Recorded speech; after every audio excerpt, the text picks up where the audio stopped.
Welcome बच्चों, welcome back to my पाठशाला। जब तक डीसी का सर्किट चल रहा था तुम लोगों का रिस्पांस काफ़ी अच्छा था, बहुत हद तक सही भी था। लेकिन जैसे ही एसी की बात आई देखा कि तुम लोग ज़्यादातर सब लोग ठंडे पड़ गए। पता नहीं क्या हो गया। एक शेर है ना कि जिक्र जब छिड़ गया क़यामत का, बात पहुंची तेरी जवानी तक। इस केस में जिक्र जब छिड़ गया एसी का, बात पहुंची तेरी हिमाकत तक। ऐसा लगता है कि एसी के बारे में तुम लोग बिल्कुल कोल्ड फीट डेवलप कर लेते हो। शायद ये भी नहीं याद रखते हो कि एसी क्वांटिटीज़ के डील करने में फेज डिफरेंस बड़ी ही सिग्निफिकेंट चीज़ होती है। Phasors, whenever see AC think of phasors, मैं हर क्लास में कहता था। फेजर डायग्राम से तुम लोग सब भागते हो। मैं हर क्लास में कहता था कि इलेक्ट्रिकल इंजीनियर के सुहाग का सिंदूर है फेजर डायग्राम। जब तक आप फेजर डायग्राम पर एक्सपर्टीज़ नहीं रखिएगा, आपके लिए एक अच्छा इलेक्ट्रिकल इंजीनियर बनना बहुत ही मुश्किल काम है, बहुत मुश्किल। एनीवे, तुम लोगों का रिस्पांस बहुत ही डिसअपॉइंटिंग था। क्या क्या जवाब तुम लोगों ने सोचा यार, मैं तो सोच नहीं सकता हूँ कि तुम्हारी फ्लाइट ऑफ इमेजिनेशन तुम लोगों की इतनी ज़्यादा कैसे हो सकती। तो बल्कि जिन लोगों ने जवाब नहीं दिया उनके बारे में मुझे एक बहुत पुरानी कहावत याद आ गई कि it is often advisable to keep your mouth shut and let people wonder whether you are a fool rather than open it and remove all doubts। कि डाउट्स को रिमूव करने की ज़रूरत नहीं भैया, खामोश रहो। ये स्ट्रेटेजी तुम लोगों ने अपनाई, मैं क्या कहूँ। लेकिन बेटा, इलेक्ट्रिकल इंजीनियरिंग जब लिए हो तो भोगना तो पड़ेगा। अब ये सोचोगे रात को कि कहाँ आके फंस गए, वो दूसरी बात। But once you are in it, you have to take the bull by its horns. ठीक है, तो अब आ जाता हूँ सवाल की तरफ। पॉज करूँगा मैं इस वीडियो को और तुम लोगों को दिखाऊंगा वो पहला डायग्राम। देखो बच्चों, ये पहला सर्किट डायग्राम था, इसको नोट कर लो। जिन लोगों ने टेलीग्राम पर नोट कर लिया है उनको नोट करने की ज़रूरत नहीं है, बाकी लोग इसको नोट कर लो अच्छे से। एसी सर्किट है, एसी का सिंबल तुम सोर्स पर देख रहे होगे। नोट कर लिया? अब मैं इसको पॉज कर रहा हूँ, डिस्कशन पे वापस आऊँगा। नहीं, वो जो डायग्राम जो तुम लोगों ने अभी देखा वो तीसरा क्वेश्चन था। पहला क्वेश्चन ये था, इस डायग्राम को पहले नोट कर लो। उसको भी नोट कर लिया है तो रखे रहो। पहला क्वेश्चन ये था। जब मैंने टेलीग्राम पर जाके चेक किया तो देखा कि पहला क्वेश्चन ये था, तो पहले इसी को हम लोग डिस्कस करेंगे। नोट कर लिया? तो मैं पॉज कर रहा हूँ फिर से। इस डायग्राम में तुमने देखा होगा कि एक 24 वोल्ट का एसी सोर्स है और सर्किट में एक 4 ओम का रेजिस्टर है। उसके बाद पैरेलल कॉम्बिनेशन है, एक इंडक्टर का और एक कैपेसिटर का, और दोनों का 4-4 ओम उस गिवन फ्रीक्वेंसी पे ज़ाहिर है रिएक्टेंस दिया हुआ है। पूछा गया है determine the steady state currents and voltages in all elements. हर जगह का वोल्टेज और करंट बताइए। पता नहीं लोगों ने क्या क्या किया बेटा, पता नहीं क्या क्या कैलकुलेशन किया, मैं तो पागल हो गया।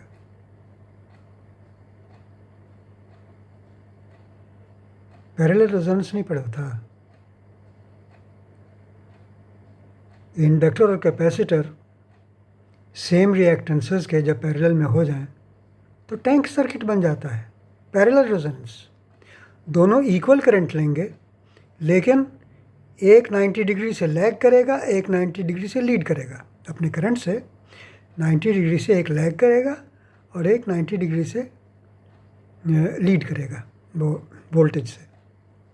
वोल्टेज से इंडक्टर में करंट 90 डिग्री लैग करता है, जानते हो ना कि वो भी पढ़ाने की ज़रूरत है।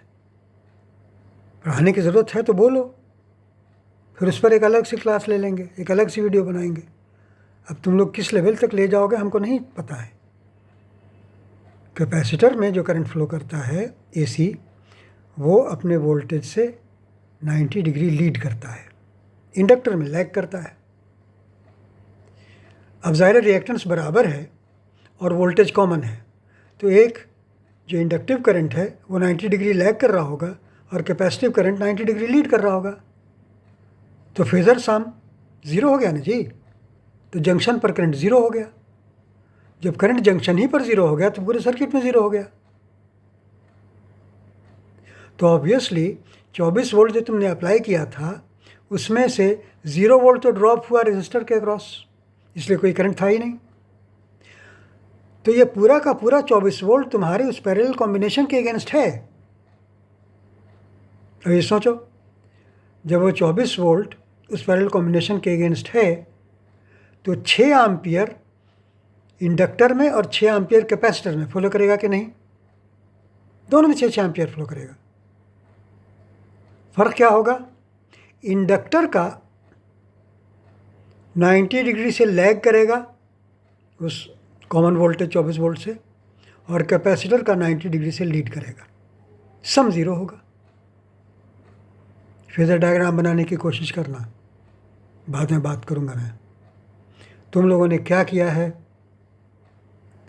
मुझे तो ऐसा लग रहा है कि तुम लोगों को शायद एसी के बारे में अंदाज़ा ही नहीं है कि यहाँ फेज़ डिफरेंस भी पिक्चर में आ जाता है। प्लीज़ अपने आप पर रहम करो बच्चों, मुझ पर भी रहम करो। बिल्कुल बेसिक फंडामेंटल किताब कुछ पढ़ो, सीधे यूट्यूब मत देखो, इससे कुछ नहीं होने वाला है। और इन्वॉल्व हो, भाग मत जाया करो कि अब सवाल कड़ा आ गया तो हम कुछ नहीं बताएंगे। जब तक डीसी था खूब बल्ले बल्ले चल रही थी, ठीक है।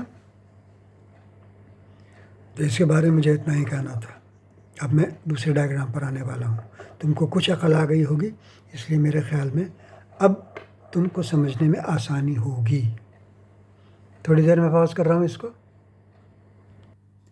दूसरे क्वेश्चन का डायग्राम बच्चों ये था, इसको नोट कर लो।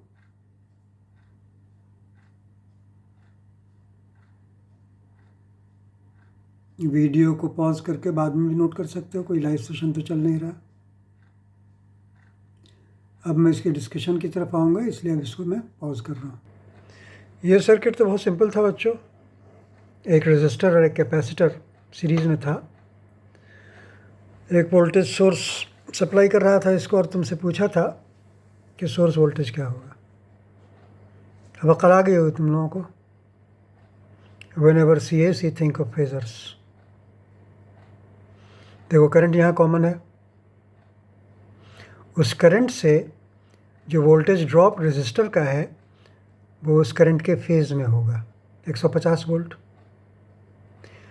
कैपेसिटर में चूँकि करंट लीड करता है ना, इसलिए जो वोल्टेज ड्रॉप होगा वो 90 डिग्री से लैग करेगा। तो जब फेज़र डायग्राम बनाओगे तो जो रेजिस्टर के अक्रॉस वोल्टेज है वो तो आई के डायरेक्शन में चला जाएगा, करंट का डायरेक्शन है उसके फेज़ में होगा। बाकी जो 200 वोल्ट है वो लैग कर जाएगा 90 डिग्री से। तो रिजल्टेंट क्या होगा? √150 स्क्वायर प्लस 200 स्क्वायर। रिज़ल्ट क्या आया? 250 वोल्ट। आम तौर पर हम लोग 3, 4, 5 का ट्रायंगल देते हैं। अब 3, 4, 5 का मतलब ये नहीं कि 3, 4, 5 ही देंगे, उसका मल्टीपल दिया जा सकता है। जैसे तुम गौर से देखो, 50 से 150, 50 चौके 200, रिज़ल्ट 50 पंज है 250। आम तौर पर इसी किस्म का हम लोग ट्रायंगल देते हैं, ख़ास तौर से जब इंटरव्यूज़ वगैरह में क्वेश्चन करते हैं तो, ताकि ज़्यादा कैलकुलेशन में दिक्कत ना हो। या रेयरली 12, 5, 13 का ट्रायंगल दे देते हैं, right angle triangle. 12 square plus 3 square is equal to 13 square. तो ज़्यादा तुमको कैलकुलेशन करने में ज़्यादा दिमाग ख़राब नहीं करना पड़ेगा। तो इसलिए जो टोटल वोल्टेज है, अप्लाइड वोल्टेज, वो 250 था। इसके अंदर और जो वोल्टेज ड्रॉप्स थे वो अकॉर्डिंगली थे। ठीक है, कोई वैल्यू रेजिस्टेंस वगैरह का दिया हुआ नहीं था, करंट का दिया हुआ नहीं था, ओमिक वैल्यू नहीं दिया हुआ था, इसलिए बाकी दूसरी फाजिल चीज़ नहीं पूछी। ठीक है, अब हम लोग तीसरे डायग्राम की तरफ जाएंगे। इसको मैं पॉज कर रहा हूँ फिर से। ये डायग्राम तुम लोग पहले भी नोट कर चुके हो, जिन लोगों से रह गया हो एक बार फिर से उनको मौका है, नोट कर लें। ये तीसरा डायग्राम था। जो क्वेश्चंस मैंने पूछे थे टेलीग्राम पे, उनका तीसरा डायग्राम ये था। हो गया? अब डिस्कशन हम लोग करेंगे, इसको मैं पॉज कर रहा हूँ। आई बिलीव कि तुम लोगों को अब अंदाज़ा हो गया होगा कि ये केस सीरीज़ रेजोनेंस का है, इसलिए कि 100 ओम का इंडक्टर है, 100 ओम का कैपेसिटर है। दोनों जब सीरीज़ में आ गए तो कुछ तुम लोग JXL माइनस JXC वगैरह समझते हो, या वो भी नहीं समझते हो। अगर नहीं समझते हो बेटा तो ज़रा सा बेसिक किताब खोल करके देखना ज़रूर। ये केस सीरीज रेजोनेंस का है, इसलिए जो करंट होगा वो बिल्कुल वोल्टेज के फेज़ में होगा। समझ गए? करंट वोल्टेज के बिल्कुल फेज़ में होगा। जो वोल्टेज ड्रॉप होगा इंडक्टर के अक्रॉस और कैपेसिटर के अक्रॉस, वो एक दूसरे कैंसिल कर देगा, इसलिए कि 90 डिग्रीज, एक आगे एक पीछे। करंट के 90 डिग्री लीडिंग होगा वोल्टेज ड्रॉप इंडक्टर का, और 90 डिग्री लैग करेगा कैपेसिटर का। दोनों एक दूसरे कैंसिल कर देगा। तो टोटल वोल्टेज जो तुमने अप्लाई किया है 240 वोल्ट, वो पूरा का पूरा 40 ओम के रेजिस्टर में चला जाएगा। अब ज़ाहिर है 40 ओम के रेजिस्टेंस में जब अप्लाई हो गया तो करंट क्या निकला? 6 ampere. 240 by 40, 6 ampere. So 6 ampere the circuit current everywhere. 6 ampere is the circuit current everywhere in steady state. सब में, सोर्स में, इंडक्टर में, कैपेसिटर में, हर जगह। वोल्टेज क्या ड्रॉप क्रिएट कर रहा है? ज़ाहिर है रेजिस्टर में तो वही 240 वोल्ट करेगा, लेकिन इंडक्टर और कैपेसिटर में 6 × 100, 600 वोल्ट्स। दोनों में 600। फ़र्क क्या होगा? इंडक्टर वाला जो वोल्टेज होगा वो तुम्हारे करंट से 90 डिग्री लीड कर रहा होगा, और कैपेसिटर वाला जो वोल्टेज है वो करंट से 90 डिग्री लैग कर रहा होगा। एक दूसरे कैंसिल कर देगा, बात ख़त्म हो गई। Simple solution. बहुत ज़्यादा कैलकुलेशन की ज़रूरत भी नहीं थी। कर लो, अपना शौक़ पूरा कर लो, वो दूसरी बात है, लेकिन बेसिक बात यह है कि समझो, रटो मत, समझो। अक्सर मैं कहता हूँ ना कि सच बोलने का सबसे बड़ा फ़ायदा यह है कि इसको याद नहीं रखना पड़ता है। जो आदमी झूठ बोलता है उसको याद रखना पड़ता है कि इनके सामने क्या बोला था, उनके सामने क्या बोला था। काहे के लिए? समझ जाओ। समझोगे तो रटना नहीं पड़ेगा, याद रखना नहीं पड़ेगा। ज़िंदगी बहुत आसान हो जाएगी। शुरू में थोड़ी तकलीफ़ उठानी पड़ेगी, but then there is no royal path to success.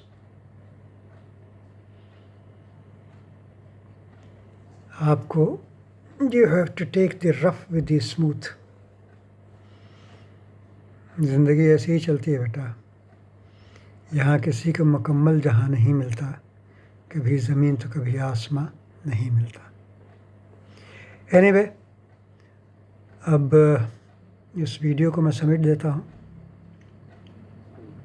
कोई अगर फिर भी तुम लोगों को सवाल रह गया हो, जो तुम लोगों को रह जाता है, पिछली मर्तबा डीसी सर्किट में बहुत से लोगों का सवाल रह गया था, जिसका जवाब मैंने इन लोगों को दे दिया। टेलीग्राम पे जो उन्होंने पूछा टेलीग्राम पे दे दिया, यूट्यूब पे जो पूछा यूट्यूब पे दे दिया, वो तुम लोगों के सबके सामने होगा, वो देख सकते हो। यहाँ भी अगर कोई सवाल आ जाए तो पूछ लेना, जवाब मैं वहाँ दे दूँगा। उसके लिए अलग से वीडियो बनाने की ज़रूरत नहीं होगी। मेरे ख्याल में मैंने काफ़ी क्लियर कर दिया है, कोई वजह नहीं है कि अब समझ में ना आए। लेकिन फिर वही बात, whenever see AC, think of phasers। Phasor के बारे में सोचो, कभी भटकोगे नहीं, राइट? ठीक है बच्चों, आज के लिए इतना ही। Have a nice day, have a nice time. अब जो मैं नेक्स्ट सवाल दूंगा उसको अभी इस वीडियो को अपलोड करने के बाद उनको नेक्स्ट सवाल मैं टेलीग्राम पे दूंगा। इन्वॉल्व हो जाओ, गलती से ही जवाब दो, ताकि हमको अंदाज़ा तो हो कि तुम कहाँ पे हो, लेवल ऑफ टेक ऑफ हम कहाँ रखें। अदरवाइज़ तो मैं बिल्कुल ब्लाइंड रखता हूँ कि पता नहीं तुम क्या जानते हो क्या नहीं जानते हो। कुछ पावर फैक्टर वगैरह के बारे में पढ़ कर के रखोगे, इसलिए कि अगला सवाल वो सबसे रिलेटेड कुछ हो सकता है। पावर फैक्टर, कॉम्प्लेक्स पावर, ये सब चीज़ थोड़ा पढ़ कर के रखोगे। ठीक है, अब यहीं पर ख़त्म कर दे रहा हूँ। Wish you best of luck, have a nice time, good day and good bye.